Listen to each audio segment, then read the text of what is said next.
political correctness, you've come to the wrong place. It's Speak Out Long Island with Steve Levy, 103.9 LI News Radio. Hello, Long Island. It's great to have you back with us this week. This is Steve Levy, the former Suffolk County executive. Welcome to Speak Out Long Island with Steve Levy. Now, this is a live show, folks. That's very important for you to know because we want you to call in. That's what this show is all about. It's about trying to provide you with some insight in local government, state government, and beyond. We hope to get controversial to keep this interesting for you. But most importantly, we want it to be accessible. This is Long Island's radio station. It's a place for the average Joe and Jill to be able to shout out and give their opinion on the various issues of the day. We break this up into 4 segments. The first segment of about 20 minutes, I pontificate about things in the news, get things off my chest, talk about things that are on my mind with my own particular perspective. A little later, we try to get a counterbalance. We'll have a good friend, Lisa Tyson from the Long Island Progressive Coalition, who will give a perspective from the left. But most importantly, we're going to want to hear from you. You'll have the chance after our first segment to start calling in. We are at 451-1039. 451-1039 is the phone number for this line, and we welcome you to call in to Long Island Talk Radio. This is your radio station. So this was quite a busy, exciting week. I don't even know what to talk about first. I had planned to tackle the state of the state because that is the news that sets the agenda for the rest of the year, not only on the state level, but that percolates down to municipalities, counties, schools throughout the entire state. I want to talk about that, but I have to comment. I have to talk a little bit about what's going on in New Jersey with the whole Chris Christie episode. Now, I've been looking at the talk shows and sucking that all in and, enjoying it as many of you have as well. And, I'm a big critic of the media. In fact, my book coming out in just about a month is Bias in the Media. There's no question in my mind that there's a sharp bias in the media, and it runs to the left. Lisa might dispute that a little bit when she comes on her segment. So there were a lot of people talking about, was this thing overblown by the media with the traffic stop? And I even heard Mayor Giuliani, I'm a big fan of the mayor, who got on TV and was kind of downplaying it, saying, well, this happens a lot, it's politics. And I'll tell you, I'll disagree. I think the media was within its rights to say, this is a really big story. And for good reason. I mean, when you give out the word that you are going to close down traffic, people can die. Giuliani's right that political figures are always fighting with each other. I've certainly seen it myself. You can yell at another official. They can yell at you. You can write nasty letters to them back and forth. I've seen elected officials say, you don't vote for my thing. I'm not voting for your thing. All of that is within politics. And as Christie himself said at the press conference, politics ain't beanbag, and that's so true. But when a person makes a decision that we're going to close down a bridge, that's serious, serious stuff. But here's where the double standard comes in, folks, from the media, okay? I'm flipping around, and I never watch Al Sharpton on MSNBC, but I happened to catch it yesterday. And I flipped my lid. Here's Al Sharpton bringing all of these people on his show, how dangerous this was, how irresponsible it was. And at one point, Sharpton actually says, well, doesn't everybody close down a bridge? Saying it sarcastically as though, who would close down a bridge? Well, ironically, Reverend Al, you would close down a bridge. You did close down a bridge. No, excuse me. You didn't close down a bridge. You closed down 4 bridges. It was 2009 after Sean Bell was shot by police officers in New York City. You maybe remember that case. He was ready to get married. He was leaving a nightclub. He got shot. Others said that it was police brutality. Some had said, the police had said that they were defending themselves. He was trying to run them over. The verdict came out clearing the police officers. They closed down the city. Here was the article from the New York Times. Several hundred protesters shut down traffic at entrances, not just one bridge, the Queensboro Bridge, but the Triborough Bridge, the Brooklyn Bridge, the Manhattan Bridge. But that wasn't enough. They had to close down the Holland Tunnel and the Queens Midtown Tunnel as well.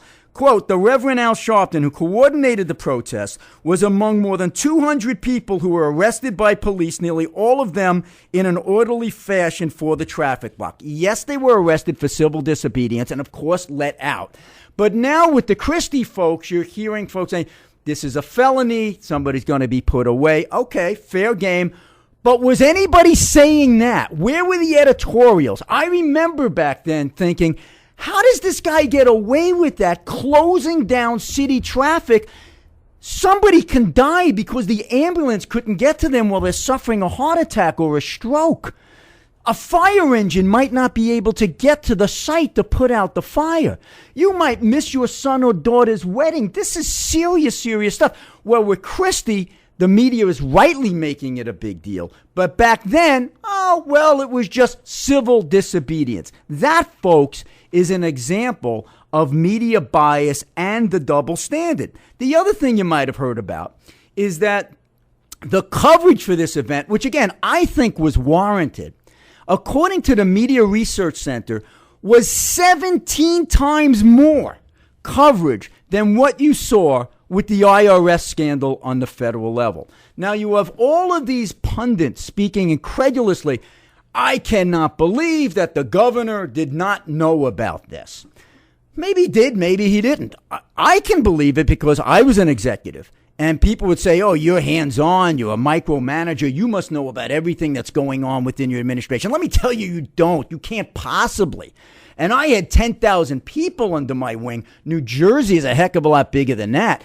It is very, very possible that things are happening, even within those within your close circle, that you may not know are happening. I certainly had a very high up person who was doing things in a rogue fashion that I would find out about later. So this can certainly happen. Yet, when the president would say, I didn't know anything about the folks in the IRS, my supporters, targeting conservative entities trying to get their not-for-profit status, everybody says, all right, I guess he didn't know. When he says that I didn't know anything about the NSA looking at people's records to this degree, I didn't know anything about tapping the phone of the German premier. Okay, I guess he didn't know. I didn't know anything about what was happening with Benghazi. I didn't know anything about the flaws within the website system for the Affordable Care Act. So it's not that the Christie matter is not serious and it's not really big news.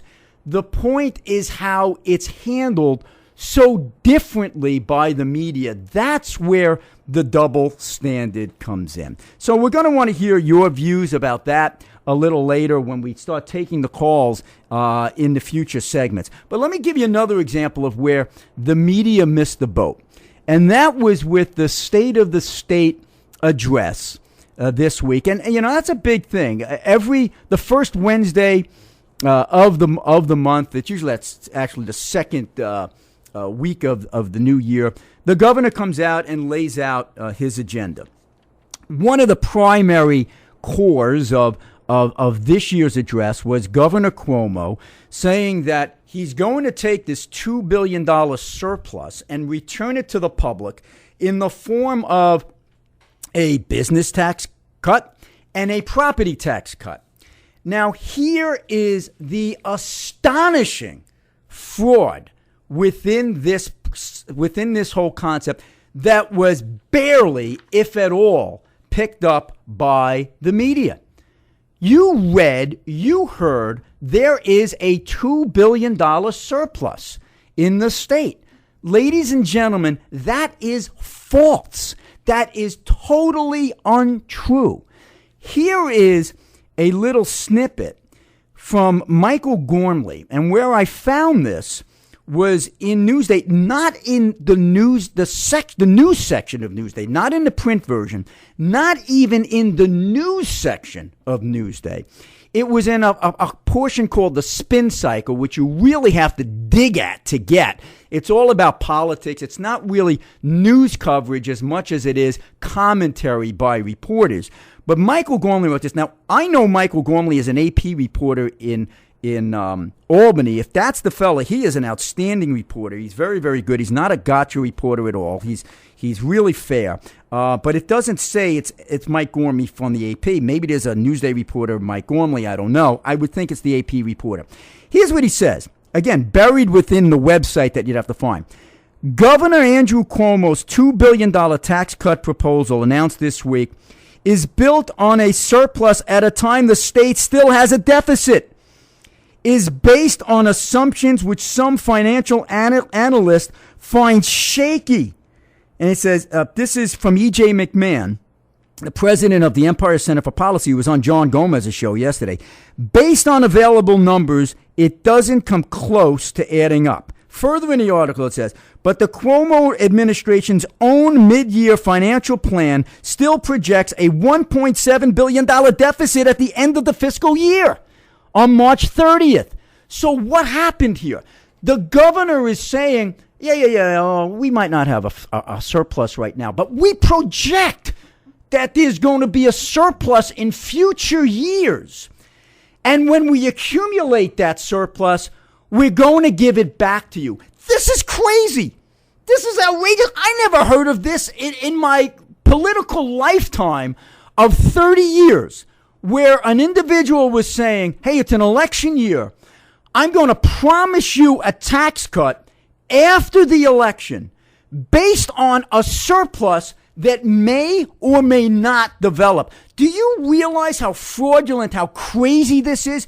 Yet nobody in the media was picking up on it. Okay, yeah, you got Mike Gormley here, but was the New York Times, was Newsday, were the other big papers around the state saying Cuomo's claim of a surplus is a fraud? Now, I hope it's true that we do wind up with a surplus in future years. I hope so. Who knows? It may happen. I don't know. Maybe something happens with Obamacare where the economy takes a turn for the worse. Maybe the Fed stops pouring more money into the system to artificially prop it up, and everyone sucks their money out of the market, and you have this big downturn. So to say that we are going to base a tax cut on phantom numbers that haven't materialized yet is incredible.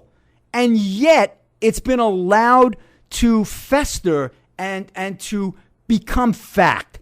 And where are the watchdogs on this saying this is baloney? Even our own, Ed Cox from the Republican Party chair has brought this out, but he doesn't really have the megaphone that's going to resonate throughout the state. It's really incumbent on our state legislators to call this what it is. This is a fraud.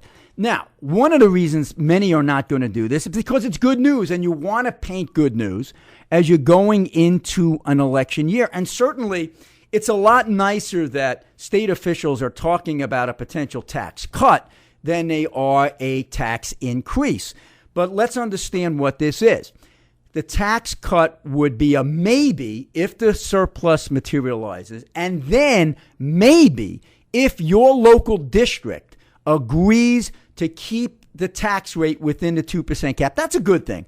I like seeing that the governor is putting pressure on the locals to keep within the tax cut, okay? But, there's an offshoot to that where you might have had some elected officials on the local level saying, I don't want to come in with a 2% increase. I want to come in with a 0% increase because it will look better. Now there's going to be an incentive for many of them. Say, well, I was going to do 0. I might as well go to the 2% because that money is going to be reimbursed by the state for that 1 year. Remember, it's just a 1 year form of relief. It's different than saying we're going to change the income tax rate that once that base is lowered, it's lowered forever. This is a give back of money if this surplus actually materializes. Now, if it doesn't, oops, too late. The election already happened, so, you'll have egg on your face after the fact just like, President Obama said, you're going to be able to keep your doctor before election, after election. Well, oops, maybe you can't. But, what are the ramifications going to be at that point politically? Maybe you'll go down in the polls, but you're not going to be voted out of office because of that, because you already had the election transpire. So now we have the second maybe within this scenario. In the outer years, the second year of the tax cut, and by the way, it would be a 2-year tax cut, not one, which I said before, that would be conditioned upon your locality engaging in some type of consolidation. Now, that's great. And again, I commend the governor for pushing localities in that direction. But if your particular level of government does not pursue consolidation, that means you're not getting a tax cut. So here we have a promise of a tax cut that's based on the falsehood that we have a surplus, coupled with the maybe that your particular local jurisdiction will engage in some type of consolidation. Now understand, when then Attorney General Andrew Cuomo in 2009 was putting together a new system to make it easier to consolidate, there was a great deal of promise surrounding that new mechanism. Since that time, understand this, ladies and gentlemen, there's over 10,000 taxing jurisdictions in the state of New York. Since that bill was passed in 2009, do you know how many entities have actually consolidated? You can count them on one hand. So the thought that thousands of local municipalities and schools and towns and villages and counties are actually going to consolidate to make you eligible for that tax cut are extraordinarily low. The good news is we do have some efforts that are being pushed on the local level. And actually, Lisa Tyson and I are allies in that regard. I put together a group called Center for Cost-Effective Government, which many have laughed is kind of an oxymoron. And Lisa's with the Progressive Coalition. And we're more of a right-of-center, fiscally conservative entity. The Progressive Coalition is obviously to the left, but this is one area where we actually agree. And in the future segment, we're going to be talking about that to a great extent. But here's the other problem with the state of the state that I found. Commendable that they're trying to push consolidation. Commendable that they're talking the tax cut game.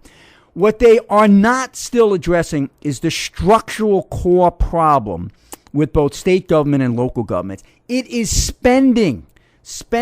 You've got to get to the core. And they have, to the governor's credit, lowered the rate of expansion on the state level, but they still have not gotten to core issues that are really the impetus behind high taxes here in New York State, especially on the property tax side.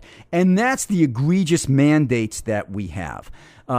Assemblyman Mike Fitzpatrick, who was the guest speaker for my show last week, talked about the bill that he is fashioning that was promulgated in large part by our Center for Cost-Effective Government, where we're going after mandatory arbitration that has given us $200,000 police officers, where we're going after the 20-year retirement, and we're saying it has to go at least out to 25 for some of these folks, going after so many other things like the Triborough Amendment that continues to give these step increases, automatic salary increases to folks in a union even after the contract has expired. And you have the disability fraud, which is rampant here in New York State. And that brings up the whole issue. How many of you folks saw the big headlines of 100 police and fire personnel within New York who were arrested this past week for fraudulently claiming that they were disabled? Huge breakthrough by law enforcement. Found these guys were cheating, and they were going to the same doctors and the same lawyers who were fudging their reports. And certainly the people who were committing this fraud, we should be outraged about. the doctors, the lawyers we should be outraged about. But let me tell you who else we should be outraged about. The elected officials in this state who have allowed for a climate for this type of thing to go on. And what do I mean by that? Many of these folks who were claiming disability were saying, I was stressed out. I need some type of disability because I just can't work anymore because I'm overstressed, whether it was related to 9/11 or whether it was related to anything within their job. The fact that our officials have allowed for something as nebulous, as vague as stress-related stuff on the job is crazy. How do you quantify that? It's like nailing Jell-O to a wall. I'm stressed out.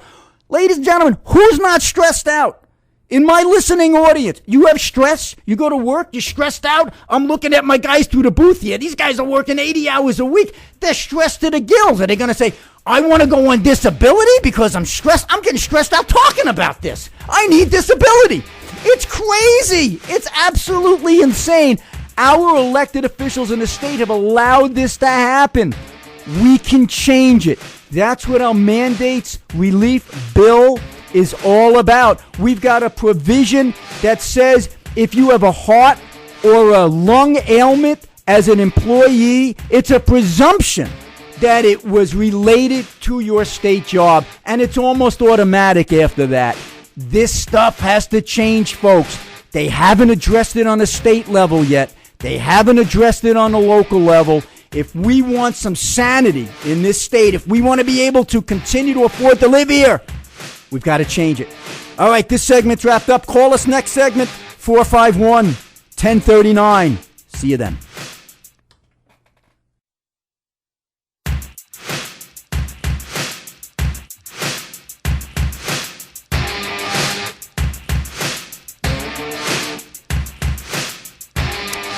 And welcome back to Speak Out Long Island with Steve Levy. This is former Suffolk County Executive Steve Levy welcoming you to our show, our second segment. It's a live call-in show, folks, so if you want to chime in with your thoughts, we're at 451-1039, 1039.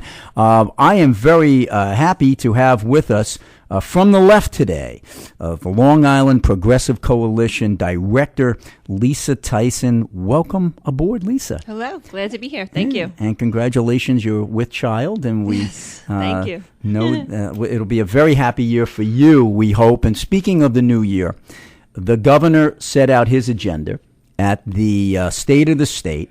And I want to talk to you about a bunch of issues where we can get into it, from unemployment extension to the minimum wage being raised, the fracking and consolidation and things of that sort. But I saw you chomping at the bit. You were in the studio while I did my diatribe in the first section about Chris Christie and the closing of the bridge. And, that was tough to listen to. No, I'm sure. And this whole State of the State stuff. So wing it away. Tell me what you want to say, and then we'll get into those other matters. So Sure. The floor is yours. You definitely made the point that there is not a surplus. There is still a deficit, and it has to be met. And, the governor gave a great show. The state of his speech was a wonderful show.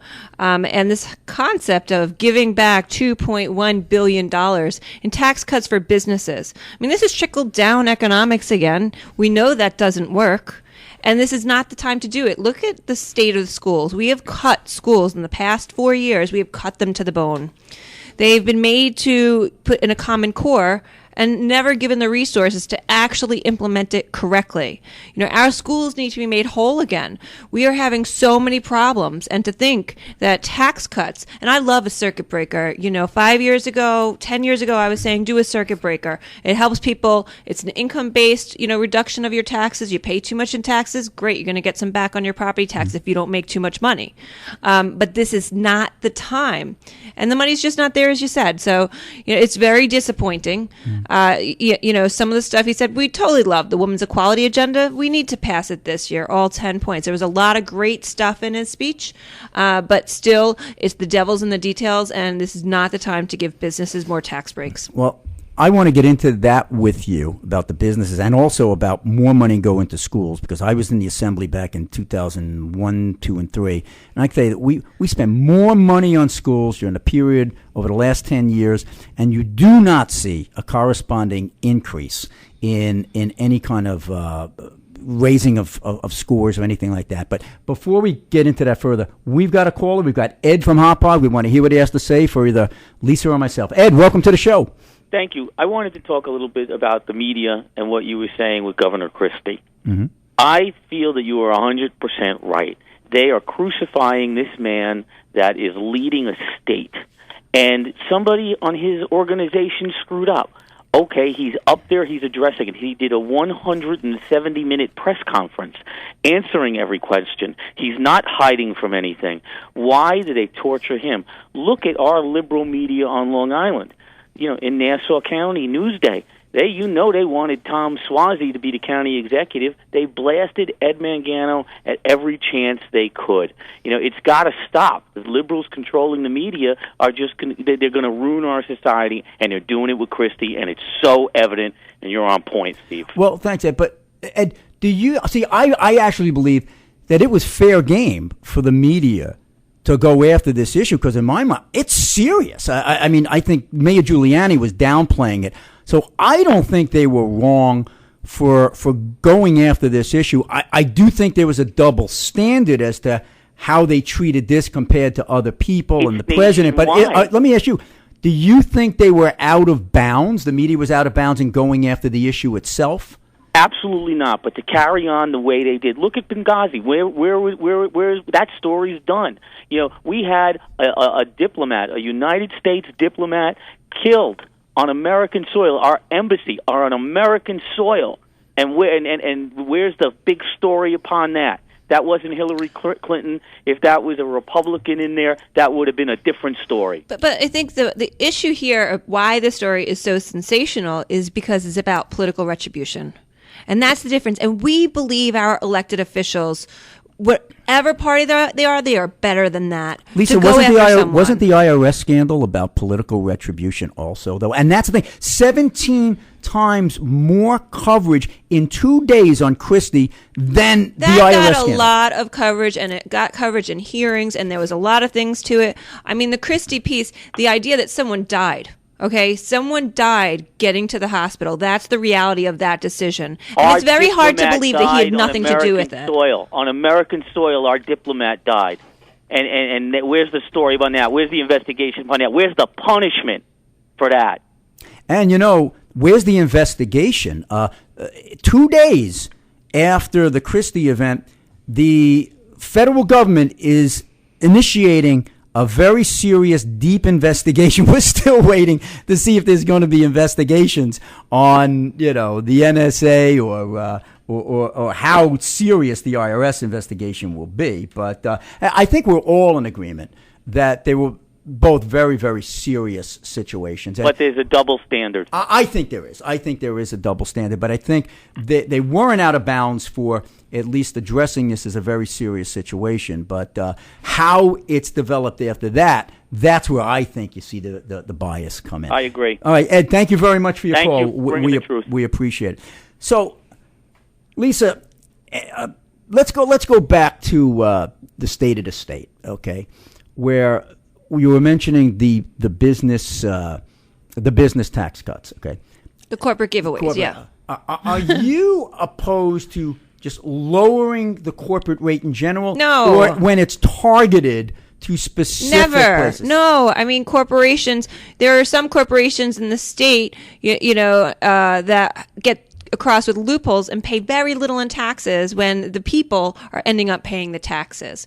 And, we need, if anything, in my mind, we need to raise corporate taxes. And this concept that business is going to leave the area if we raise taxes is totally incorrect. I mean, New York State, especially New York City, is a huge business generator. This is where you're going to make all your money. This is where the high salaries are. I mean, this is the place to be.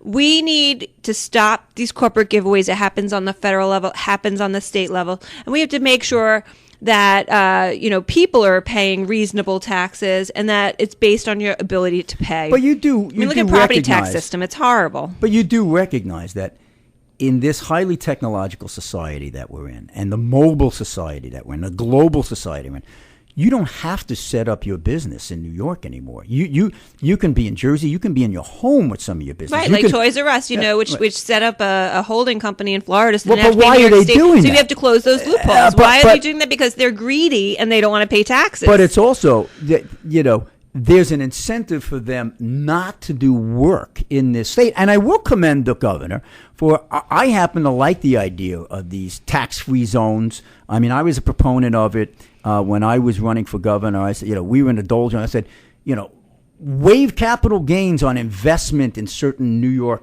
communities to get people infusing money into the system to create jobs. So I commend that. What scares me about what he's doing here is he's basing this tax cut on phantom money. Right. They have a Right. deficit right now. Right, to make and himself they're look good. And they're Yeah. calling it a surplus, Yeah. and no one's calling them out on it. Okay? All right, so we have a really rough economy right now. And there are two things that are in the news. One that we'll agree on and one that we'll disagree on. That is the extension of unemployment insurance, which is federal in nature, and the increase in minimum wage, which is both federal and, states can do their own thing on that. Let's talk about the extension of unemployment first. At what point do you say this is no longer a temporary form of help and a safety net, where it's now becoming an entitlement, another welfare program? I mean, it used to be 26 weeks. Then it goes to 52 weeks. You've had 99 weeks, almost 100 weeks of unemployment benefits for folks. And now Democrats are saying, if you don't extend that out, you're cruel, you're heartless. I mean, 2 years. I know at least 5 people, Lisa, 5 people who have said to my face, yeah, I was offered a job. Why would I take it right now? I'm going to wait for my benefits to run out, and then I'll get a job. And studies show that when the benefits fall off, they start getting the incentive to go back to work. So, Yeah, but where are they going to go back to work? And it goes down to, at this point, we have created a service economy. They can get a job at Home Depot, McDonald's, making minimum wage maybe $1 or $2 more. People who have, PhDs are being offered those types of jobs. And So what? so what? So shouldn't you take it as, listen, if No. you've had 2 years No. to get you just sit It back and comes say, down- I'm not getting a job unless it's a job I want that fits my criteria, that gives me the same pay. Hey, you can't pay your bills. And if you you have can't- to be a waiter, but you go out and be a waiter. You can't continue to go and look for the job that you deserve, that you've prepared yourself for. I mean, we have been shipping jobs out of this country. We have eliminated a manufacturing-based economy just on Long Island alone. I mean, it's And why is amazing. that? Because it's so hard for businesses to compete here in this state, in the U.S., with all of the workers' comp, the regulation, the fraud, the health care costs, the high labor costs. When you can't be competitive, you lose the job, and that does feed into the unemployment, does it not? It comes down to businesses being responsible. And when they're going to look for the lowest wage worker, they're going to go to Indonesia. They're going to find people that they could pay nothing, that they can't even eat with the food, with the amount of money that they're getting paid. And that's disgusting to think American businesses are doing that, and they are. Or what they do is they make it so that, they can't pay their workers here enough money. And so it is about business responsibility. And, ultimately being a progressive, we care about our fellow person. We want to make sure someone, if they do work at Home Depot and McDonald's, they can actually afford to live in our communities. All right, that's something, though, that sticks in my craw when you say, as progressive, we care about people. A safety I think net. you do. A safety net. I think you do. I will eat less to give to someone okay, else. but here's what bugs me about it, and I say this respectfully and with love, okay? The insinuation is that if you're not adopting these progressive views, you don't care about people, when someone could say exactly the opposite. While your intentions may be good, that you want to care for people, that you want the corporations to do this, that, the other thing, so much to the extent that the corporation goes out of business. That person that you care about is now unemployed. You wound up hurting that person that you say you care so much about. And the guys who are saying, you're saying don't care about them are actually saying, I care about them. That's why I want that business to prosper so that person can have a job, can have upward mobility, and feed their families. How do you respond? There is a way out of that, and there's a way to prevent that business from closing. There's a way to make sure our workers are getting paid a living wage, something they can actually live on in their community, higher than a minimum wage at this point. We want the minimum wage to be a living wage. I mean, people say, hey, I don't have kids in school, I shouldn't pay for schools. Does that, if that was the case, you want to have to pay for your child every year? I mean, is that the kind of society we want? No, I mean, right now on Long Island, let's look at the reality of is if you live in a minority low-income community, you have crappy education. Yeah. You do not have a quality education, and you typically have a very little tax base to pay for it. Is that right? No. You mentioned about people, not being able to afford to live here because the wages are so paltry. This is an area where we're in agreement. The minimum wage increase. I wrote an article for the Washington Times. It was published a couple of months ago. And it was really before other fiscal conservatives were adopting this view, because it was almost unilaterally, if you're fiscally conservative, you should be against the minimum wage, let the free market reign, et cetera, et cetera. Well, if you had the free market totally reigning, you'd have 14-year-old kids working, 16 hours a day at $4 an hour. So we have to have some kind of regulations in place. But my perspective from a fiscal conservative was, if you don't pay a person a decent wage where they can support their lives and their family, what incentive does that person have not to go on welfare?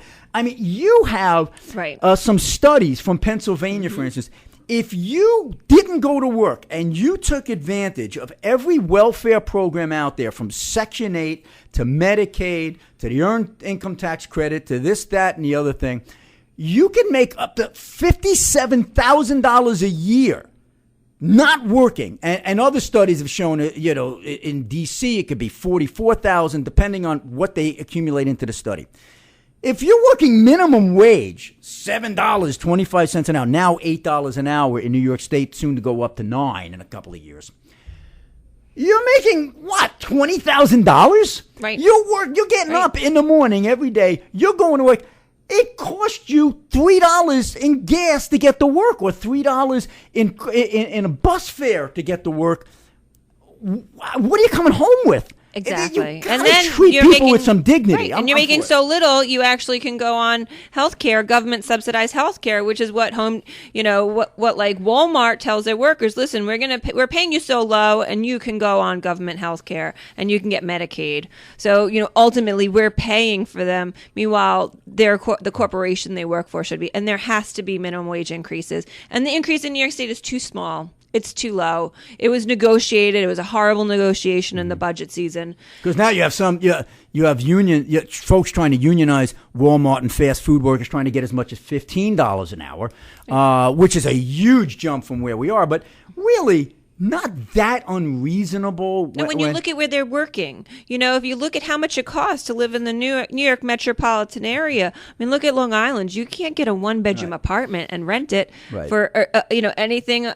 And I even think, there's a kid who works on lawns around my neighborhood, and once in a while I'll say, hey, my back is hurting. You want to come over and help me put some stuff into the attic, okay? Mm-hmm. Even there, I'm giving the kid $20, okay? Now, I'm not a poor guy, middle class, reasonably secure, but I can't even fathom saying, you just helped me for an hour breaking your back. I'm going to give you $7.25. Exactly. Exactly. How do you survive on that? You got to buy books. You got to go to college. Exactly. Listen, I know I might be in a minority in the fiscally conservative community on that, but I don't think it's worth conservatives getting the image of being against the minimum wage in that way. The extension of the unemployment, I think it's a whole different story. But let me shift gears here with you. I definitely want to get into that part of the Cuomo plan that calls for consolidation. And we're both applauding that he's talking about it and leading us in that direction. Again, though, I've been a critic where the talk has been good about consolidation. It is still a very, very difficult hurdle to overcome. And you and I have experience with this. We tried together, and we had some successes. We batted 50-50. You were working very hard with the folks in the Hempstead Sanitation District to merge. Tell us a little about that. I was working with the folks, and I helped you guys with that too, but I was working with the folks at Gordon Heights, where they're paying $2,000 a year on their fire tax, and we're trying to get them to consolidate with the neighborhood. We were successful in Gordon Heights in getting a pro-consolidation group within their board. We're still waiting for it to materialize into something fruitful, but we're making baby steps. But our mutual effort to try to win on that sanitation district did not materialize into success. Tell us what happened there, and where do we stand with this, and what can groups out there who are going to have to consolidate now to get this tax cut do, and how can we help them? Right. So, we looked at Long Island, and we have so many overlapping jurisdictions, and, looked at garbage. And what we found in garbage in the town of Hempstead was 2 times expensive in these special districts as opposed to if you just had town of Hempstead garbage like I have. I'm paying half the price. The workers are still in the same union. They're making the same money, and the service is exactly the same. So why are the people, my next door neighbors, paying double than I'm paying? And so Governor Cuomo, when he was the Attorney General, we worked with him on legislation which would help you consolidate. It was a very difficult process to do it. We had to get petitions. We got on the ballot. And ultimately, the voters said no. And, in the governor's speech the other day, he said, there's been only 2 consolidations statewide because this is like making sausage to the 10th degree. This is so hard to do because people are so scared to consolidate. We were hoping we'd get to consolidating schools. We thought, let's start with garbage, something easy, right? Then we can get to schools. Well, people don't want to merge. They're scared about their tax rates. And there were a lot of scare tactics that were used. Huge amount of scare tactics. And there's a whole lot of patronage that is established with the status quo. So I was seeing, and I wasn't as intimately involved in it as you were over in Nassau, but I was seeing other officials such as Kate Murray over at the town of Hempstead getting involved and fighting the consolidation, basically saying, it may make your rates go up if you consolidate, when exactly the opposite was going to happen. And then you find out, well, it's all about certain people who are in there want to protect their jobs. And you have some major salaries associated with it, which is why they're paying twice as much for that small district. Right. Oceanside, the sanitation commissioner was making more than the president. Like supervising like 70, I think, people. That's what it comes down to with all their perks and specialties and stuff. And, we need, but unfortunately what the governor's proposal is doesn't get to this. Right. Consolidation takes years to do, number one. So by the time you get to it, you won't be able to get the tax cut. No one's going to take this tax cut. It's going to be like so many of his other competitive programs that he has out there. He has all these programs with competitive in education. You could apply for a grant. It's a competitive grant. The money was never spent because no one could actually do it. And it's going to be the same thing. It's going to be a pot of fund that will never, ever be used. You are so right on that. The emperor has no clothes on that. You've unmasked it, how ridiculous it is. I'll give you another example with the economic councils that they did. It made it sound like, we're giving all this money for the economy. We were already getting that money in the form of empire zones. He killed that program and now said, you're all going to have to compete for the same money you used to get anyway. And if you're able to win the money, you come back to me and say thank you. And everyone is saying, we just got this money. Well, you don't realize you actually got less money than you were getting before, but now you're saying thank you. But at least in those cases, they were getting money. Right. When you're saying with the schools, the competitive stuff, there was all the press release and fanfare, you're going to get the money. It never happened. And now we have the fanfare and the press release and the state of the state that you're going to get this tax cut. Hopefully we will. It's not going to happen. Well, you're hearing it from money Lisa down on it. She's putting money. It's not going to happen. Well, we'll see. We'll see you guys in the next session. 451-1039.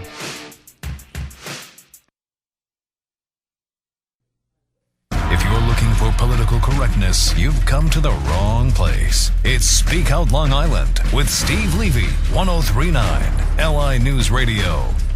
Hi, Long Island. Welcome back to 103.9 Long Island Talk Radio. This is Speak Out Long Island with Steve Levy. I'm the former county executive here in Suffolk. We're halfway through our show.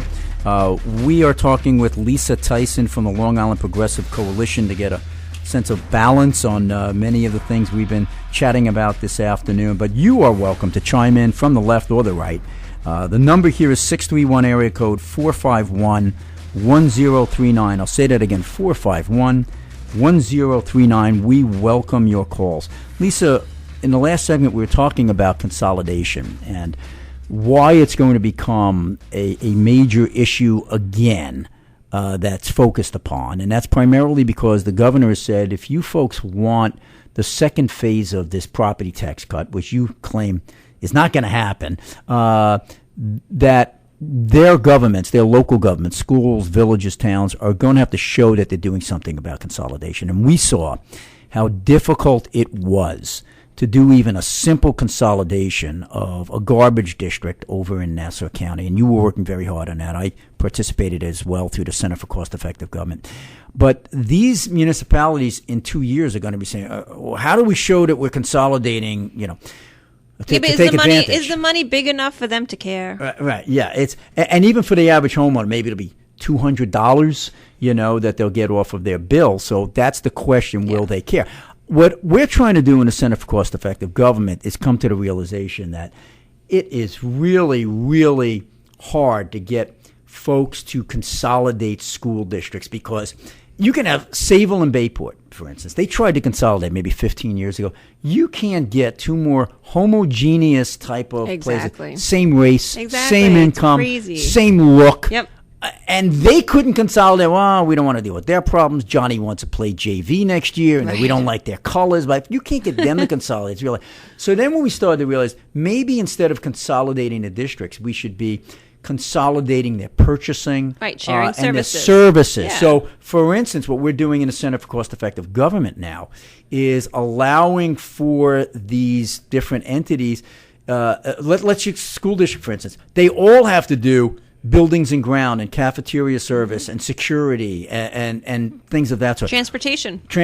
Why not have one massive bid for 20 at a time, town by town or something like that? You'll get economies of scale. You don't give up your local control. I think we're going to see people knocking down our door. They've already been doing that. I mean, BOCES has been doing that with the school districts. They've been doing the sharing. They do a lot of contracting now and sharing. So a lot of that, the past decade, I feel like with that's goods, been I think you're right. I don't see it with services. I see it with transportation. Goods. They've tried. The problem with the transportation companies is that the schools are open the same time of day. So they certain districts have tried. I think a lot of it, they have cut a lot. They have figured out, what should we be doing as a school district to save money? And as much as they can, I think they have gone to neighboring districts. So I just don't know how much more. Buying power is great. Hey, that's what healthcare is all about. That's what Obamacare is about, right? And buying power going to lower cost. With the prescription drug situation, like for seniors, if we buy together, we're going to lower those prices. It's the same concept, but I just don't think. First of all, it takes a long time to do these studies. They're very costly, and I'm not so sure is the governor paying for the studies to be done, because the municipalities have to actually come up with that money. And like you say, for a $200 payoff per household at the end. And does the municipality care about that homeowner? Right. Is that their self-interest? Well, you do see the fiefdoms that develop within the schools. Even I brought some folks together to say, look, we can lower your insurance significantly. We can lower your cost of this or that significantly. And their point is, well, we happen to like that guy, whether it's somebody's brother-in-law or whatever reason they want. And sometimes it's just relationships, which we understand in business. Sometimes it is quality of service. I've as running an organization, you purchase some service and it stinks. Sometimes it is better to go with the more expensive company, and you've learned that.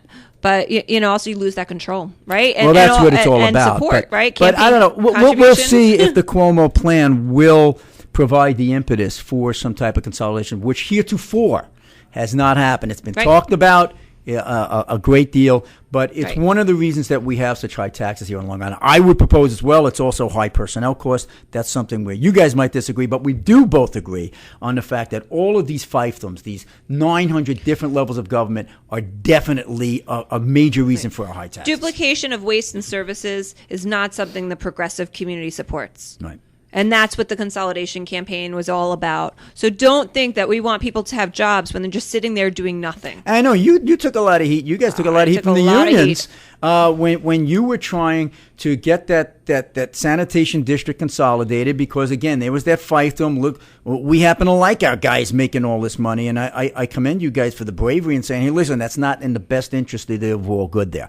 Let's shift gears. When we were on break, they had the news being announced, and they talked about two projects going on right now, one in Patchogue and one in Ronkonkoma.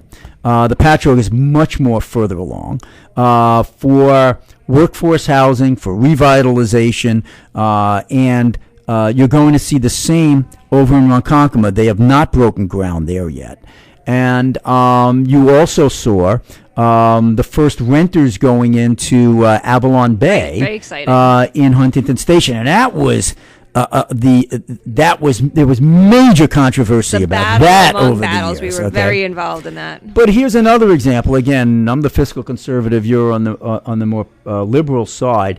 But we've both agreed that these type of projects are good for communities. I was at an event just the other day where very conservative guy came up to me and said, we got to go fight that Ronkonkoma program. I said, what are you talking about? Have you seen? It's a dump over there right now. You can revitalize that whole area, bring in money, get our young people out of mama's basement, Exactly. and let them have a one-bedroom or studio or two-bedroom apartment, walk out to the train station, get to work, have a bar, the cleaners, the bagel shop right there. Right.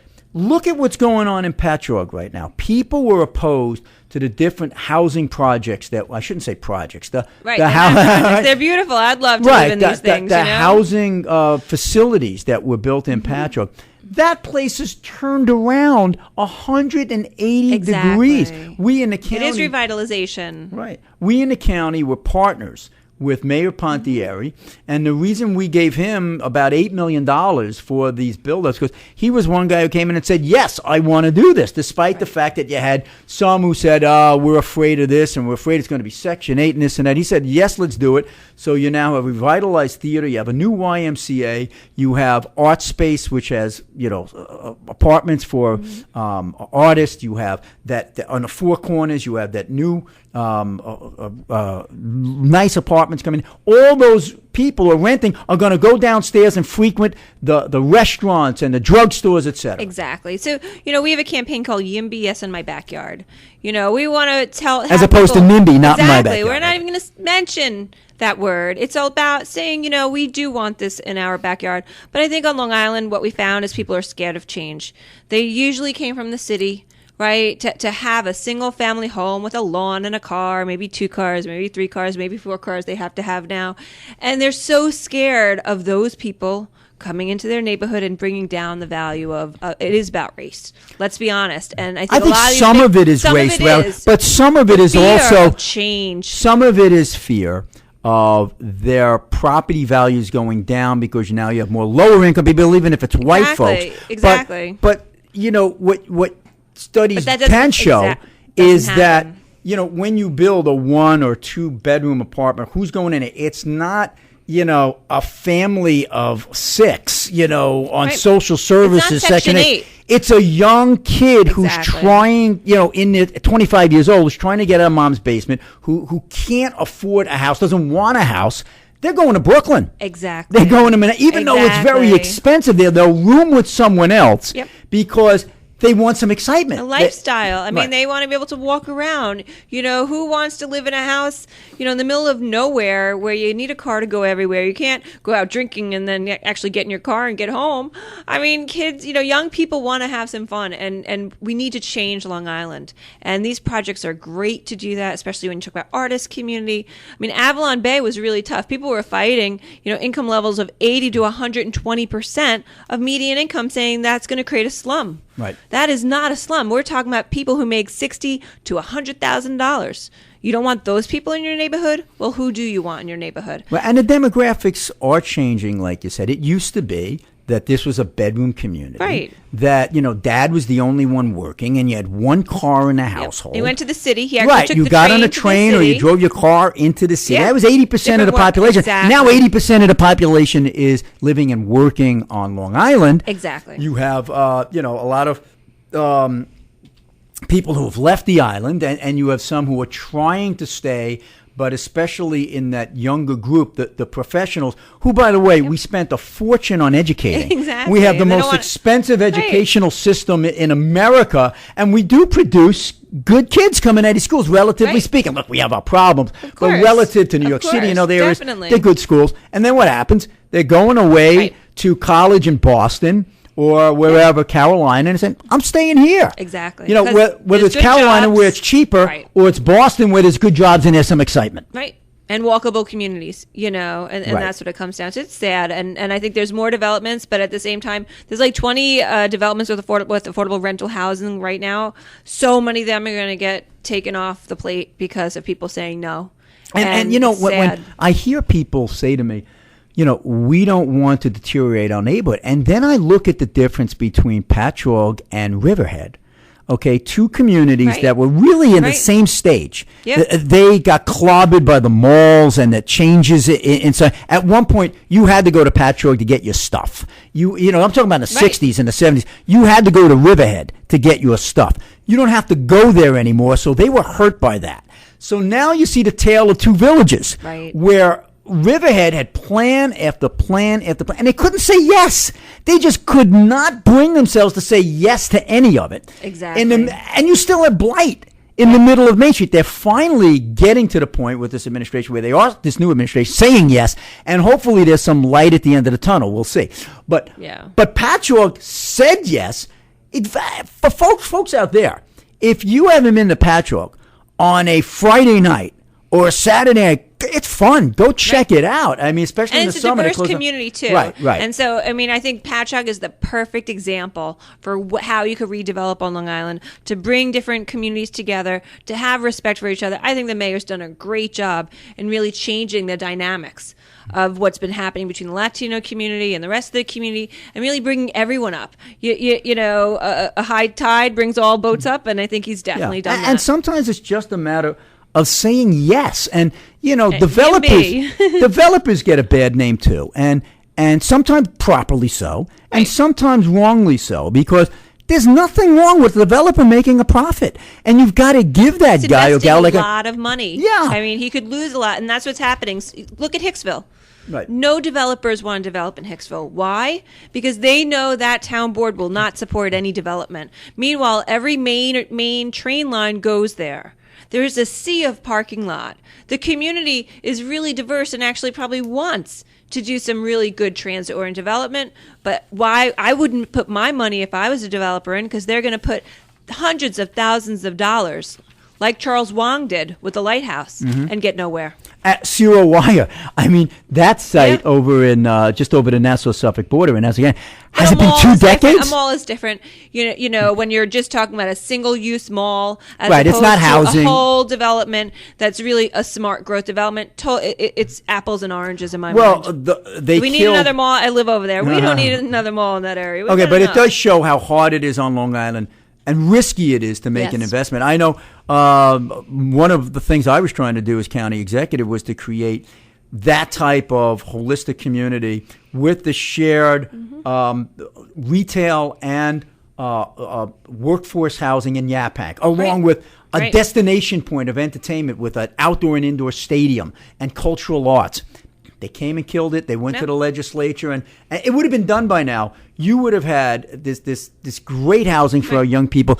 They'd have that walkable community. They'd think it's fun, and just another example of how hard it's been The here. neighboring property values would actually have increased. Absolutely. And that's the thing that's so sad is people try to stop these things. It's usually just a small group of people with a lot of power, very loud voices, right? Have some connections politically, but their values would have gone up. Right. Again, you're listening to Steve Levy. This is Speak Out Long Island with Steve Levy here on WLIE 103.9. And our guest today is Lisa Tyson from the Long Island Progressive Coalition.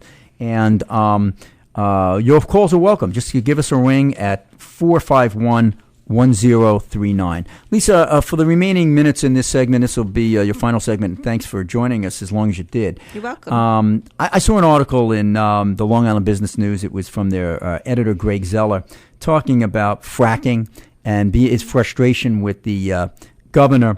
And which way does he want it to go? Well, he's saying, hasty, really? Fracking has been a lightning rod since the moratorium was introduced in 2008. And 5 years later, it's not exactly sneaking up on anyone. Exactly how much study is needed to inform the governor's decision. Cuomo's political instincts have clearly trumped state interests here. And I couldn't agree more. I agree too. But probably you want it killed. No fracking way.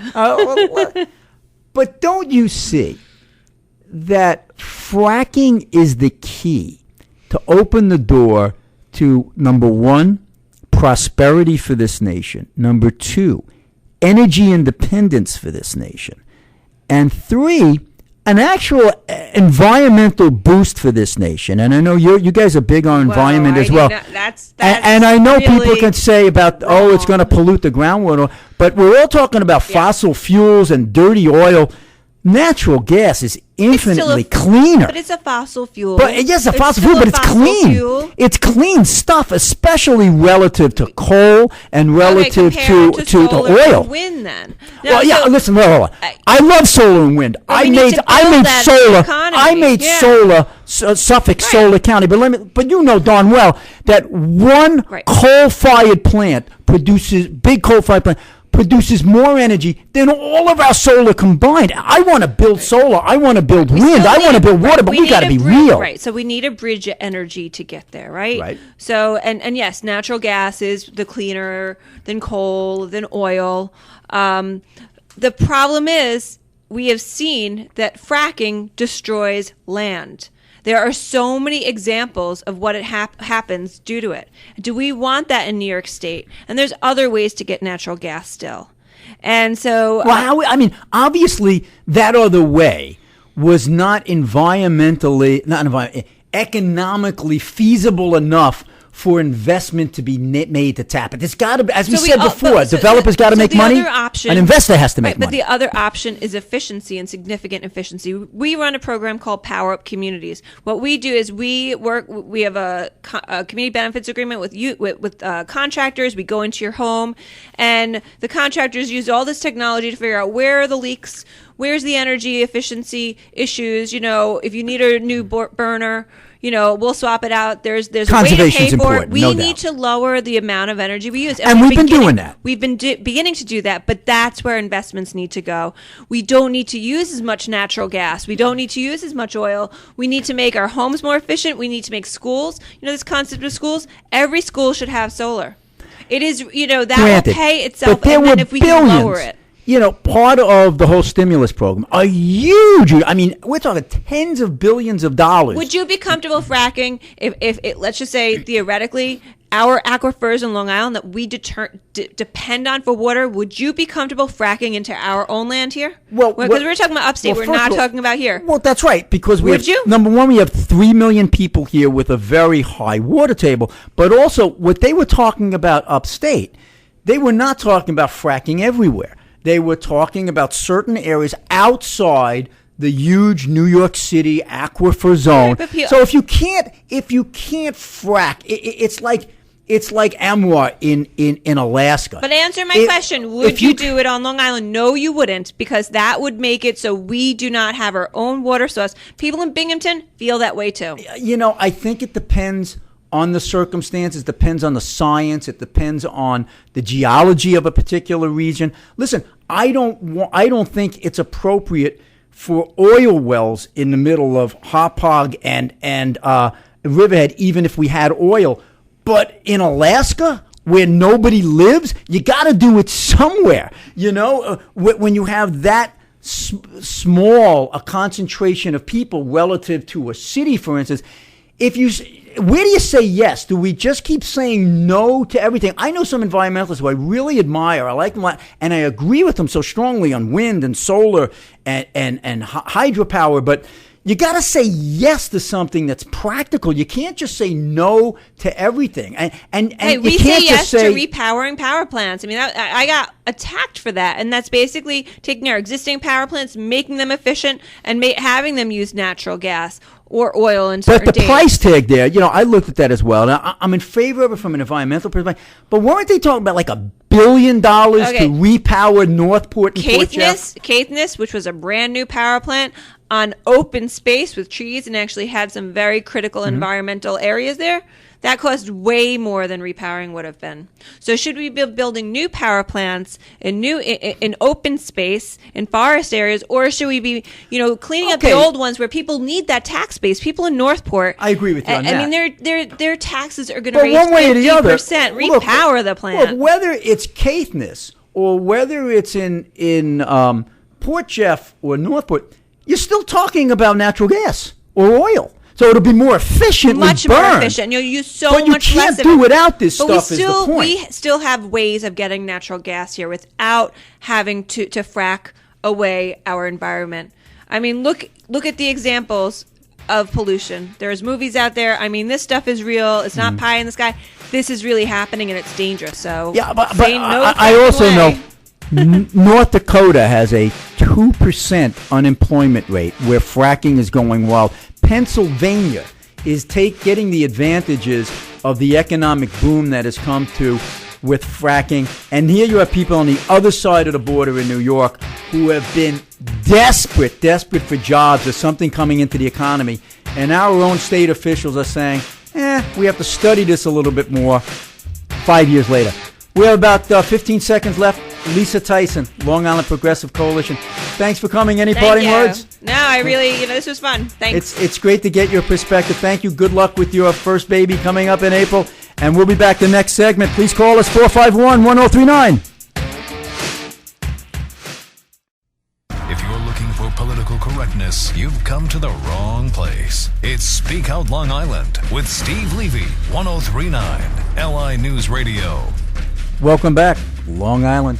This is Speak Out Long Island with Steve Levy. I'm your host, Steve Levy, the former county executive here in Suffolk County. And please know this is a live show. We want to hear from you. We're at 451-1039 to talk about issues of the day relative to our local counties, the state, the feds, anything you want to talk about. This is your show, folks. So it's 451-1039.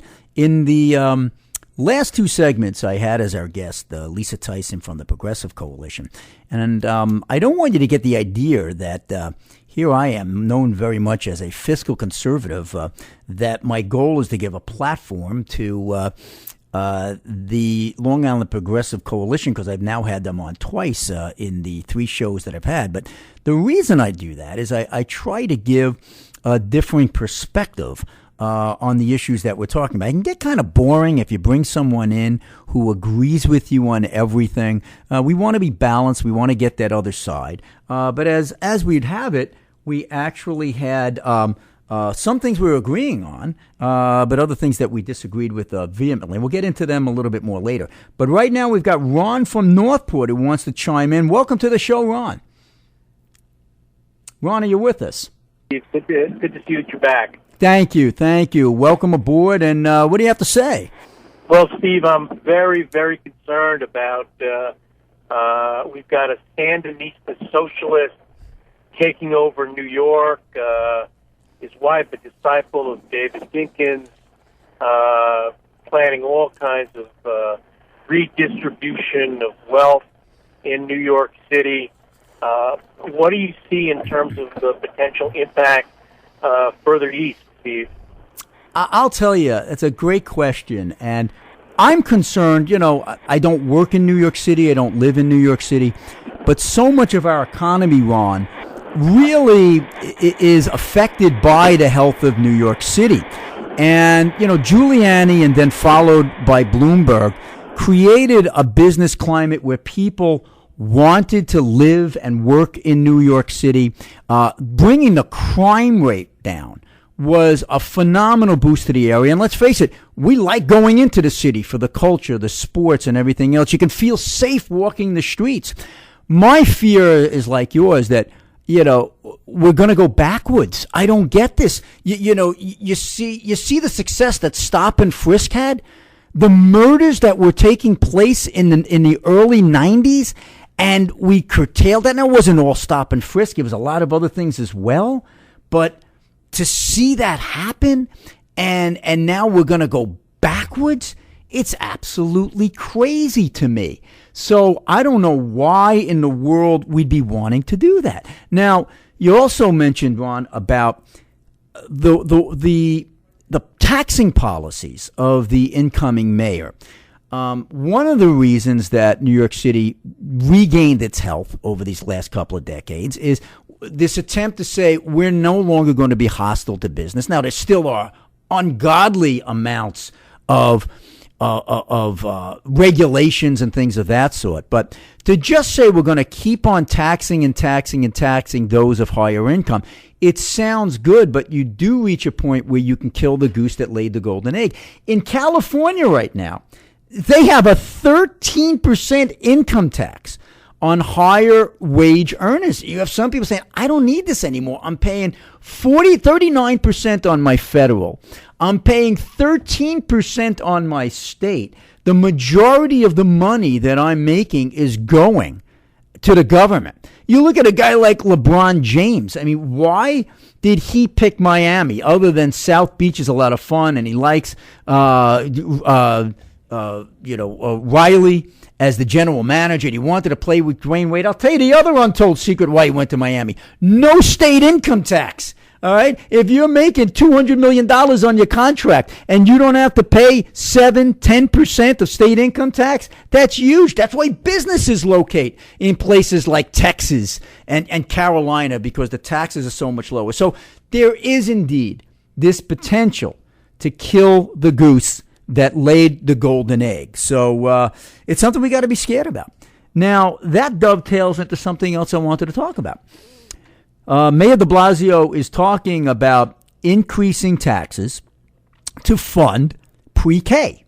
And that was highlighted in Governor Cuomo's address of last week. A credit to the governor, he didn't commit to raising taxes to do this, but he figured he couldn't ignore it either. So what did he say? He said, okay, we'll deal with pre-K. We want to have pre-K for everyone. So what we'll do instead is we won't immediately raise taxes as the mayor wants. We won't ignore it because then I'll tick off my liberal base. So we'll just bond the money. We'll bond $2 billion. We'll bond $2 billion with voter approval to enhance the technology of our schools.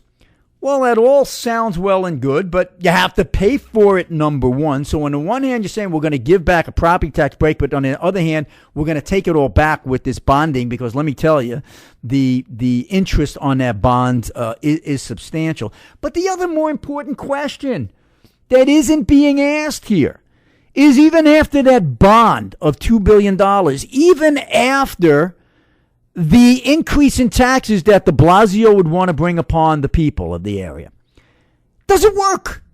Does it work? Is it worth the investment? And studies show that it does not. There is not substantial data available to show that this huge investment in pre-K makes a difference, so that person who's in that poor family is now going to get help in fourth grade rather than, at 4 years old rather than 5 years old, and that's going to make the difference. What the studies do show is that if there is an uptick, it occurs in the first year or two, but by fourth grade, any of that value has dissipated, and it evens out again. So there's no sign, no data that these huge investments of the past have worked, and yet you have some of these liberal spenders saying, it sounds good, I want it for my legacy, I want it on my resume. Let's just say I'll be the president who brought us universal pre-K. I'll be the mayor who brought us universal pre-K, and there's nothing to show for it but a lot of extra taxes. Yeah, again, if you want to chime in on this, it's 451-1039 here on Talk Radio, Long Island News Radio, 103.9. But Lisa Tyson from the Progressive Coalition had said the same thing. Oh, our schools have been decimated. They've been cut, blah, blah. I'll tell you, I was in Albany, folks. I've been on a local level. The amount of increase in spending on schools has been phenomenal over the last 2 years. There is simply no correlation to throwing money at education and seeing better results. We've seen it time and time again. The cost per student spent in New York is dramatically higher than other parts of the nation, and we are not necessarily doing any better than those other regions, and in many cases, we're doing a lot worse. Same thing when you see these results coming from Finland and Korea and Japan, these other places that are eating our lunch. It's not that they're spending a lot of money on their schools relative to ours. We spend a lot more per student, even with adjusted dollars. What do they have? They have more discipline in their schools. They have cultures that are pushing education. Who was it that said the other day that in China, Bill Gates is Britney Spears, okay, an entrepreneur, an intellectual kind of guy. He's a rock star. They said in America, Britney Spears is Britney Spears. Okay, that's the difference. That's the difference. The culture. The family, having a father to go home to, or having that tight knit family, a two-parent family makes so much of a difference. The other studies that you'll see is that the best indicator of whether or not you'll have a decent life or a life in poverty. It's not universal, and it's not it's not ironclad, but just have a high school education and avoid having a child before you're 18 years old, and your life changes dramatically. And that's the problem that we're facing today. It's more cultural. And now we could swing that over to another topic I wanted to talk about. Homelessness. There was a long 5-segment series from the New York Times bashing the Bloomberg administration for its heartlessness about the homeless. It was a story written about a young person named Dasani. He had 9 other brothers and sisters, and they were on tough times, and it followed them through their homeless motels and the tough times they were having. Obviously, it's not fun being one of 10 in this type of a family, but the bricks and the mortar that was thrown on the Bloomberg administration, why aren't you doing more? It was answered really quite poignantly by Nicole Jelinas in a New York Post article about a month ago. She's from the Manhattan Institute, a more fiscally conservative bent, and she says, basically, you can't help a family that won't help itself. And she talks about how neither parent had held a job for years and that they were chronic drug abusers. So, you could put all the money in the world into this family. If the mother and father are going to spend that money on drugs or alcohol, and they're not going to be able to hold down a job, either one of them, we understand one of them has to deal with the kids, but that it's going to be very hard to blame a society for a situation like that or the administration. So these are the things that are beyond the surface, and it's very easy for the liberal media to take that kind of swipe where there's no validity behind it. Again, if you want to chime in on this, it's Steve Levy. Speak Out Long Island with Steve Levy. It's 451-1039. A little earlier, we were talking about the state of the state, and the phantom surplus in New York State, where Governor Cuomo is bragging about a $2 billion surplus and the tax break that's going to come about because of the surplus. And I brought to your attention, it's a fraud. There is no surplus. We're $1.7 million in deficit right now in New York State, yet the press is buying this line that it's a surplus. So it's make-believe. There may or may not be a tax cut that comes about later, but it's an election year. They want to announce it. Even Lisa Tyson from the Progressive Coalition was saying she doesn't think this tax cut is ever going to happen.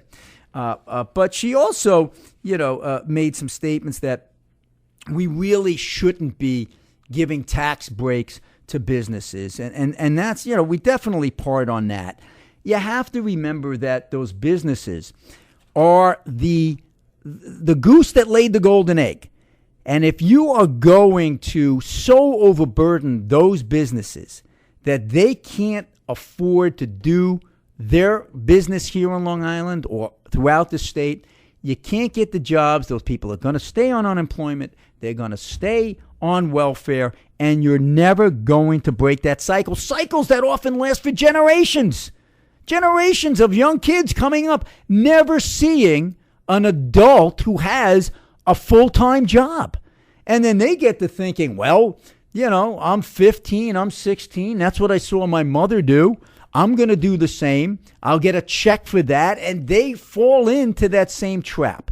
Whether you're liberal or conservative and you say that you have compassion for that person, for that family, if you really have compassion, you'll change the policies that allow for this cycle to continue generation after generation. It's our own policies that, reward folks for having more children, that give incentive to having out-of-wedlock children, things of that sort. There really does have to be a change in that kind of cultural outlook. But we were talking about that fake surplus and the fact that the governor got away with that. It reminds me of what's happening here on the local level, where Suffolk County just recently said, we have a balanced budget. They didn't. What they said is they had the budget that they introduced for the upcoming year was balanced, predicated on revenue that may or may not come from approvals that were needed from the state. And there were two of them, and they were both disastrous. One called for the selling of the H. Lee Dennison building. And folks, if you've ever driven on Veterans Highway, you see the 12-story building. It's a beautiful building. It's been owned by the county since its inception. And their thinking is, we need cash. Let's just sell the building and we'll get cash for it. We're not going to move out. We're going to stay here. We're going to pay rent to the guy who now owns it on a building that we once owned free and clear. It's horrible, horrible government. It's irresponsible fiscally. And yet, that's the way that the budget was supposedly balanced. But Newsday did a little editorial stating $46 million. That was the title of it. That's the difference between what the administration said they were going to get for the sale of 70-some-odd million and what they actually got, which was about $23.5 million. So there, right off the bat, you have this huge gap. It was based on phantom revenue, just like the governor did with saying there was a $2 billion surplus when it did not exist. The other thing that Suffolk is doing is that we're balancing our budget. We're going to ask the state to allow us to stop paying our debt service. So if you take out let's say you take out a $25 million bond for a big building that you have to construct, or a sewer district, or $100 million on a sewer district. You have to pay every month, every year, servicing that debt, just like you have a mortgage of $300,000, and every year you're paying whatever, $1,500, $2,000 just on the mortgage part alone, not including the taxes, okay? What the government in Suffolk was saying is, we want permission not to pay that monthly amount, deferring that cost to future governments. It's horrible policy. Fortunately, the legislature said, the county legislature said, we don't like that idea. what they did instead, whether you like this or not, they got criticized for it roundly by Newsday, but they took the money from the Sewer Stabilization Fund. But what the point I'm making is there was an attempt here to say the budget is balanced based upon the speculation. That's exactly what you see on the state level right now, where the governor said, you're getting a tax cut. It's all phantom stuff because it's based on a surplus that's not here. It's an estimated speculative surplus. We'll see if it actually happens. Some other news locally that took place in New York. And again, if you want to comment on this or anything else we talked about today, it's 451-1039 here on Long Island News Radio. Speak Out Long Island with Steve Levy. You're talking with Steve Levy right now. You're listening to our show. There was a headline in Newsday the early part of the week, this past Monday. Suffolk gun victims up 21% this year. Now, you had a 21% increase in gun shootings in Suffolk this year. And the questions going around are why? And there's so many potential answers to this. Sometimes you just don't know why. Sometimes it's just a random uptick. You had Nassau at the same time showing a decrease in their gun violence. Nassau is trying to take credit by saying it was their gun buyback program. I think that's silly. I think that had nothing to do with it. Suffolk's had a gun buyback program as well.